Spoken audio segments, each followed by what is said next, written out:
So, what's the difference between relative rest and complete rest? Well, complete rest is where you do very little. You try to just rest the tendon as much as you can. And in some cases, that can be useful, but only for a very short period of time. It is very good at calming pain down in the short run, but in the long term, it can actually make your symptoms worse. And the reason for this is that if you rest for prolonged periods of time, your body just becomes more deconditioned and it can do less and less and less. And there's also good evidence that if you overprotect an injury and you don't want to do anything, then actually that is part of what dulls the pain system up, and then the pain becomes disproportionate for the injury. So, what the research is showing is that a much better approach is to not stop everything, but to bring your activity levels down for the things that really aggravate your pain to a level that doesn't push it into the red. So it's all about getting that balance right between, yes, you will likely have to adapt some things and stop certain activities for a short period of time, but you should be keeping on with the things that doesn't really aggravate it and that keep you active and that you can still do. So how do you know if you're doing relative rest correctly? How much pain should you be having? Well, you want to try and adapt your activities and bring it down to a level that only causes you a slight discomfort while you're doing it, and no more than a slight increase in discomfort in the 24 hours after, but then it settles back down and you're quite comfortable. I know saying it's a slight discomfort is not very specific, but you could class it out of 10 as well. People tend to say in the research up to 3 out of 10 might be okay.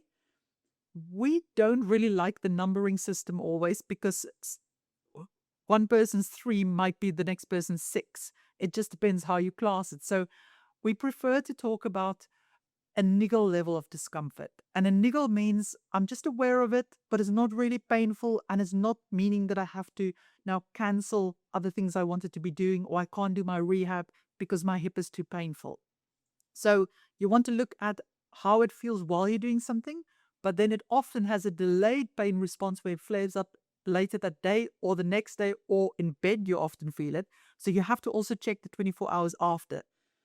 If it's a little bit discomfort while you're doing it, a little bit more uncomfortable in the 24 hours, but then it tends to calm down and it's not interfering with anything, then you're pitching it at the right level.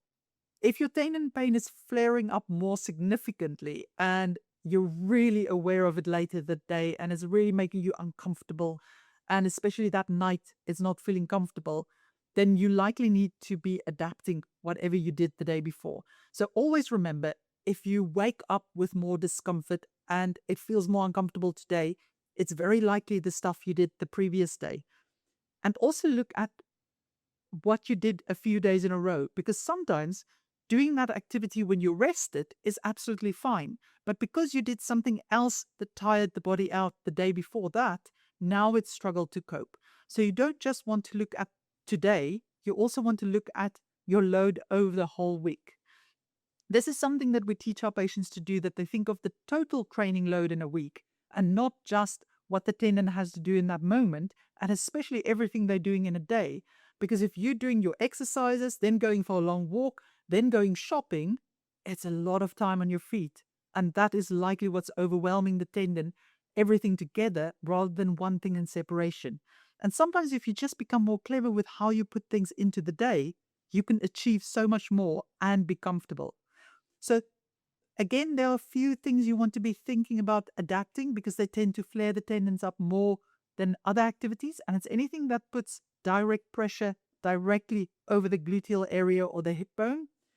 Anything that stretches the gluteal muscles. And we've made videos about stretches to avoid and how to adapt different positions that you don't get that stretch effect. Because when you stretch the tendon, it pushes it closer to the hip bone, and it's a little bit like pressing on a bruise that can just irritate it further.